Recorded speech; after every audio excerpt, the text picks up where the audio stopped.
Hey everyone, it's Sonali, and welcome to my world of juggling life, work, and well, everything in between. Right. I get asked a lot personally, how do you do it all? How do you manage your time so effectively and honestly? For the longest time, my answer was a nervous laugh and a shrug.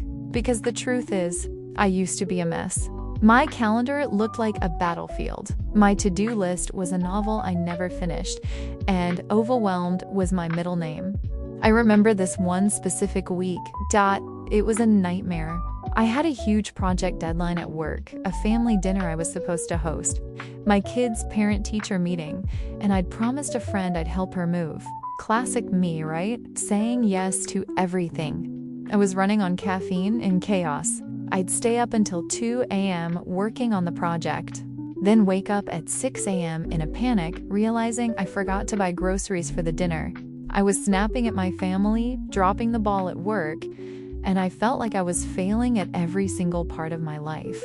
The breaking point came on a Wednesday night. I was sitting in my car in the grocery store parking lot, crying. I had just gotten a passive-aggressive email from my boss, a text from my friend asking if I was still coming, and I was so exhausted I couldn't even remember what I needed to buy. I just sat there and thought, this isn't living, this is just surviving.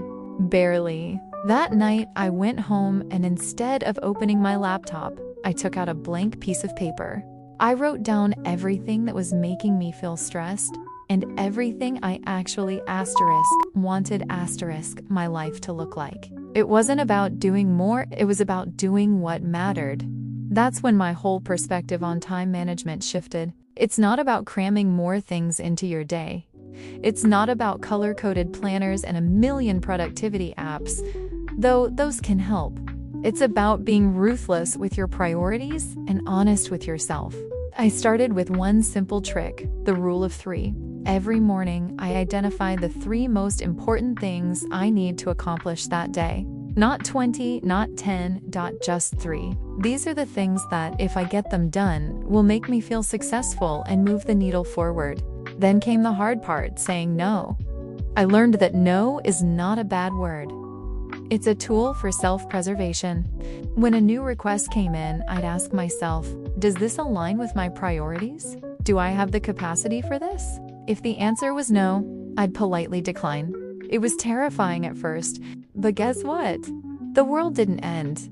People understood. And for the first time in years, I started to feel like I could breathe. I started scheduling nothing into my calendar, time to just read a book, go for a walk, or sit and do absolutely nothing. It felt indulgent, but it was revolutionary. It was like refueling my tank instead of constantly running on empty. Slowly but surely, my life transformed. The chaos didn't disappear overnight, but it became manageable. That big project? I finished it and my boss was impressed. The family dinner? It was a bit more potluck style, but it was full of laughter instead of stress. I found a way to be present in each moment, whether I was at my desk or playing with my kids, because I wasn't constantly worrying about the 10 other things I should be doing. So if you're feeling like I did, drowning in your to-do list, I want you to know you're not alone. And there is a way out. It starts not with a new app, but with a new mindset. It's about choosing intention over obligation. It's about building a life you don't need to constantly escape from. And that, my friends, is the real secret to time management. It's not about managing time, it's about managing your life. Thanks for listening, and I'll see you in the next one.